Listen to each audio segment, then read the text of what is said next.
그래서 성령 충만에 대해서 사도 바울은 이 성령 충만이라고 소개하는 이 단어가 먼저는 술 취함이라고 하는 술에 매인 바 된 보편화된 삶인데, 특별히 이 술의 신 디오니소스라고 하는 이 술의 신, 그 신과 접신한다고 제가 말씀을 드렸어요. 필름이 끊기거나 술에 취해서 내가 어떤 인지가 끊어진 상태를 그들은 접신으로 여겨왔다 그랬어요. 그래서 신과의 교감을 위해서라도 이 술 취함이 만연되어 있었는데, 이것이 예수 그리스도를 믿음으로 단호하게 끊어져야 되는데 끊어지지 못하고 있는 모습, 이것을 가지고 반대로 성령 충만을 설명하고 있습니다. 또 한 가지는 이 성령 충만이라고 하는 이 단어, 성령에 이끌림 바 된, 성령으로 가득한 또는 하나님을 기쁘시게 하는 이라고 하는 보다 적극적인 이런 뜻을 담은 성령 충만이라고 하는 표현을 쓴 것은 이제부터 이어질 마지막 결론 부분이 되겠는데요. 이 악한 영들, 어두움의 시간, 어두움의 시대라고 소개하는 이 그들의 주인공인 이 악한 영들과의 싸움 때문에 그렇습니다.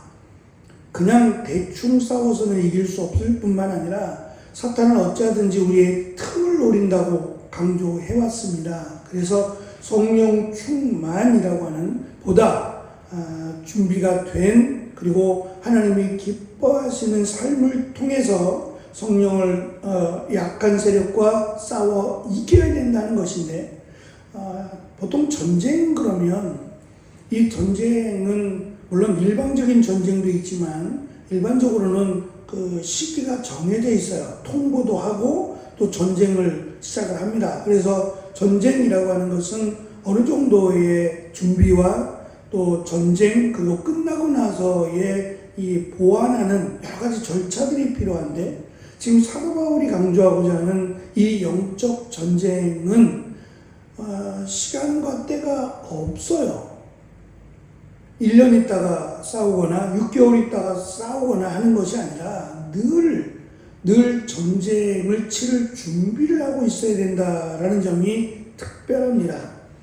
오늘 우리가 읽은 19절부터 21절에는 사도 바울은 이 5개의 단어, 특별히 이 단어가 현재 진행형으로 되어 있어요. 그러니까 지금부터 예수님이 다시 오실 때까지 계속해서 진행시켜야 하는, 꼭 그렇게 해야 하는 어떤 의미를 담고 있는 5개의 현재 진행형이라고 하는 단어를 사용해서 성령 충만이란 어떠한 변화가 일어나야 되느냐, 또 성령 충만한 사람은 어떠한 사람이냐에 대한 답을 우리에게 제시합니다. 먼저 19절에 3개의 단어가 나오는데, 먼저는 서로 이야기하며 라고 번역된 서로 화답하며 라고 하는 단어고, 두 번째는 끝부분에 있는 주님께 노래하며 라고 하는 노래하다 라고 하는 단어고, 세 번째는 끝에 있는 찬송하십시오 라고 소개하는 찬송하다 라고 하는 단어입니다. 이 3개의 단어는 단순히 그 화답하고 노래하며 찬송하며 라고 하는 그런 의미보다는 이스라엘 백성들의 삶 가운데, 역사 가운데 시와 노래 또는 찬송, 찬미라고 하는 것은 예배입니다. 주로 예배가 하나님의 일방적인 말씀과 또 하나님을 시시때때로 하나님을 찬양하는 그런 모습들로 이루어져 있어요. 그래서 여기서 말하는 3가지의 강조는 3가지로 분류되는 게 아니라 이 3가지의 강조를 통해서 예배가 변화되어야 된다라는 것을 강조하고 있고, 20절에 가면 감사하다라고 하는 단어가 현재 진행형으로 되어 있고, 마지막 21절에 서로 복종하며 서로 순종하십시오라고 번역된 서로 복종하다라고 하는 이 단어가 마지막 5번째 단어입니다.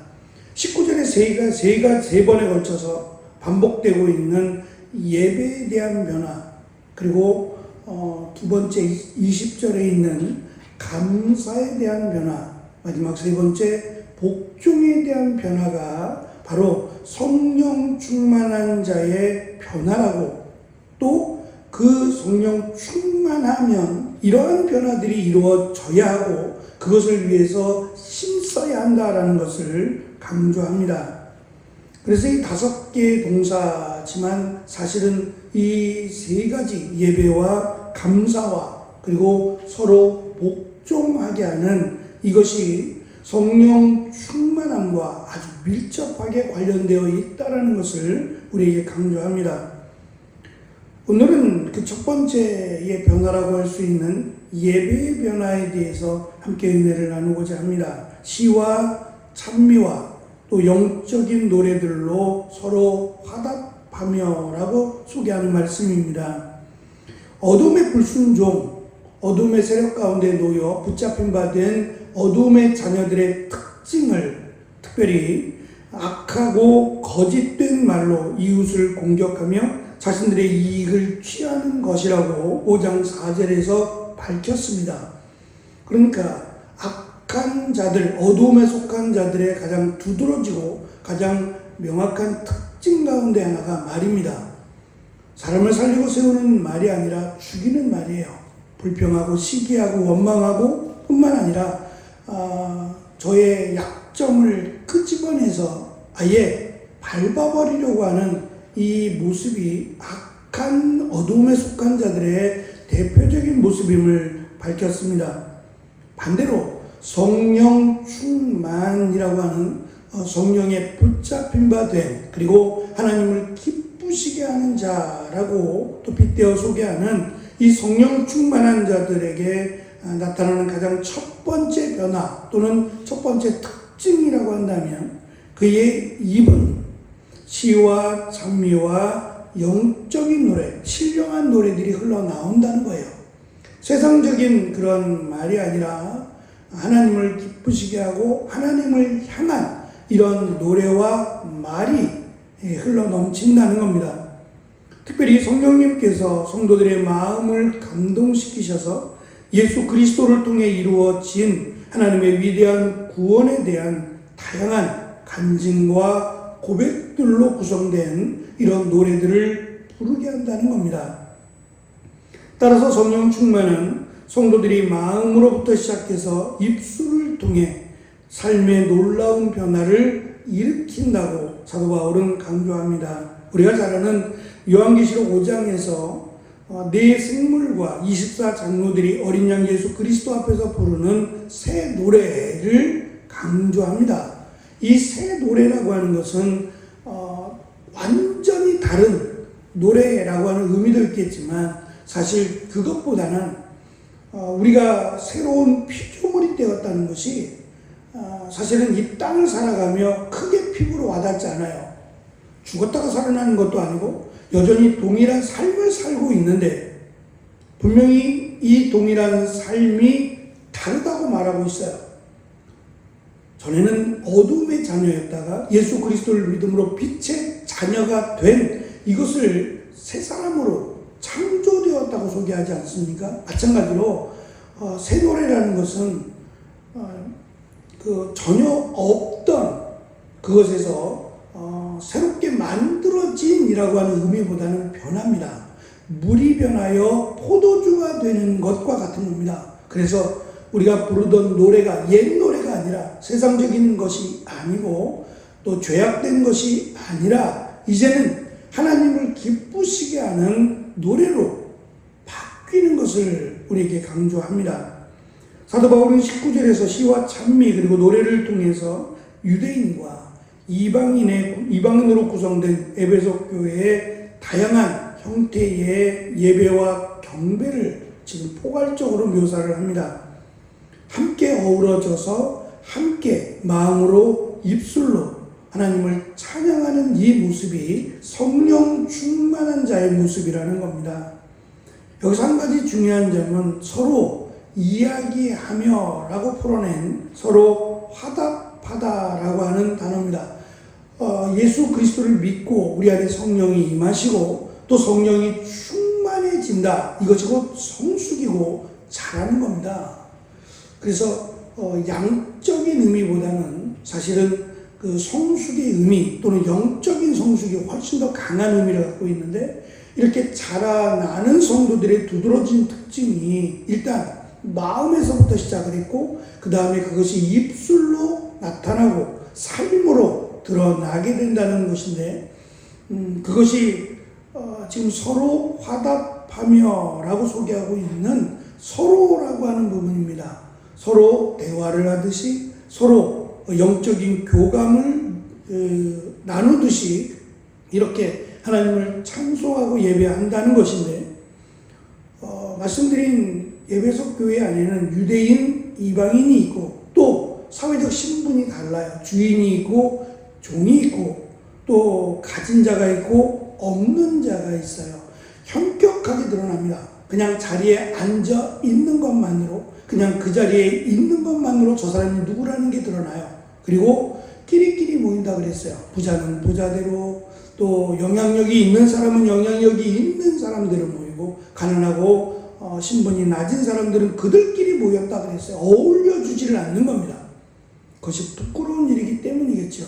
그러나 교회는 그런 외적인 것으로 이루어지는 것이 아니라 동일하게 하나님의 자녀라고 하는 신분으로 구성된 특별한 공동체입니다. 그런데 여전히 교회 안에도 이런 사회적인 모습, 사회적인 차별이 느껴진다면 하나님이 기쁘시지 않는다는 것이고, 특별히 영적인 싸움에서 승리하기는 어렵다는 것이며, 또한 예수님이 강하게 말씀하신 실족하게 하는 자는 차라리 연자맷돌을 목에 달고 바다에 빠져 죽는 것이 낫다고 할 만큼 하나님이 싫어하신다는 거예요. 그러니까 내가 하나님을 기쁘시게 하기는 못하는 망정, 오히려 하나님이 기뻐하심을 막아버리는 일이 없도록, 그것을 성령 충만이라는 그런 표현으로, 그리고 그 성령 충만은 나와 다른 그런 지체들을 인정하고 그 다름을 통해서 보다 나은 하모니를 만들어내는, 조화를 만들어내는 이러한 역할을 성령 충만한 자들이 한다는 겁니다. 성도들은 서로의 다름을 인정하고 서로의 부족함을 채워주는 모습을 바탕으로 예배를 드리게 된다는 겁니다. 하나님께서는 이러한 연합되고 조화로운 예배를 기뻐 받으신다는 것을 우리는 기억해야 합니다. 성령 충만은 단순히 개인적인 변화를 넘어 공동체적인 예배와 교제를 변화시키는 강력한 힘이 있다는 것을 우리에게 강조하므로, 이것을 거역하지 말 것, 하나님이 원하시는 뜻을 우리 뜻 앞에 우리가 순종하고 그 뜻을 이루어드리기 위해서 힘쓰는 것이 성령 충만한 자의 모습이고, 또 영적 전투를 앞두고 있는, 또 영적 전투를 하고 있는 이 전사자들 또는 준비된 그런 병사들, 용사들의 모습임을 우리에게 가르쳐주고 있습니다. 사실 우리가 어쩌면 바라고 소망하는 대단한 능력이라는 것은 하나님의 영역이라 하나님이 어떻게 우리에게 주실지 모르겠습니다. 다만 지금 사도 바울을 통해서 가르쳐주는 것은 줬다는 겁니다. 예수 그리스도를 믿음으로 우리에게 성령을 주셨다는 것은 그 성령의 차별이 없어요. 어떤 사람들은 성령의 힘이 한 50%고 어떤 사람은 성령의 힘과 능력이 100%고 그런 건 있을 수 없어요. 성령 하나님께서 우리에게 임재하시면, 이제 성령 충만이라고 하는 것은 우리가 그 성령 하나님의 다스림을 받을 때 그것을 성령 충만으로 여긴다. 그 대표적인 모습이 예배의 변화가 있어야 되는데, 그 예배의 변화란 함께 믿음의 공동체가 하나가 되어서 저들의 연약함을 문제 삼지 않고 오히려 그 연약함도 함께 드려지는 그래서 하나님께서 구약에서 이스라엘 백성들에게 하나님께 제사를 드리라고 예배를 말씀하실 때에 그 제사를 드리는 그 제물이 다양합니다. 소만 받으시는 게 아니에요. 양도 받으시고 심지어는 집비둘기, 산비둘기까지도 받으셨어요.